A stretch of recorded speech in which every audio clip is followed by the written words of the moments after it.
Chapter 12 the conjunction संयोजक। Conjunction वो words होते हैं जो सेंटेंसेस में किसी दो वर्ड्स को, क्लॉजेस को या दो अलग सेंटेंसेस को जोड़ते हैं।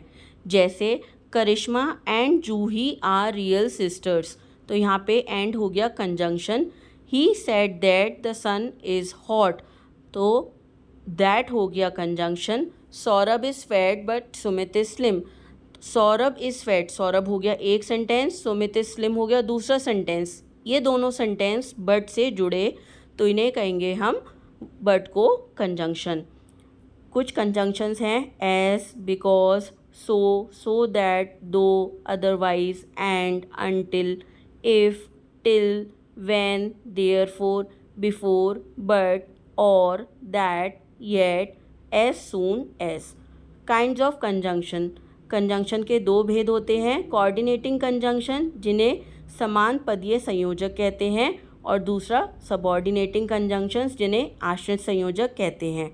कोऑर्डिनेटिंग कंजंक्शंस होते हैं जब दो समान पद वाले शब्द या वाक्य आपस में जुड़ते हैं।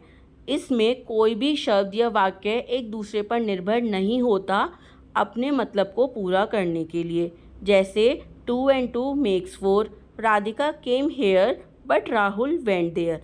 यहाँ पे अगर हम देखें राधिका केम हेयर ये भी अपने आप में पूर्ण एक सेंटेंस है, राहुल वेंट देयर ये भी अपने आप में एक पूर्ण सेंटेंस है।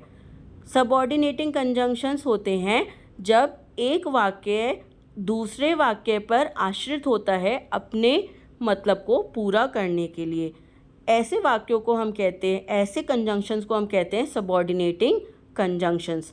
जैसे he passed because he worked hard, तो यहाँ पे ही पास हो गया हमारा प्रिंसिपल क्लॉज, और बिकॉज ही वर्कड हार्ड अगर हम खाली ये लिख दें बिकॉज ही वर्कड हार्ड तो इसका अपने आप में कोई मतलब नहीं निकलेगा। तो ये अपने मतलब के लिए किसी दूसरे प्रधान उपवाक्य पे डिपेंडेंट है, तो इसलिए हम इसे कहेंगे subordinate clause. The patient had died before the doctor came, the patient had died इसका अपने आप में पूरा अपना मतलब है, इसलिए ये होगा principal clause. Before the doctor came, तो इसका अपने आप में कोई पूरा मतलब नहीं निकल रहा, ये सेंटेंस किसी और शब्दों पर डिपेंडेंट है, निर्भर है अपना मतलब पूरा करने के लिए।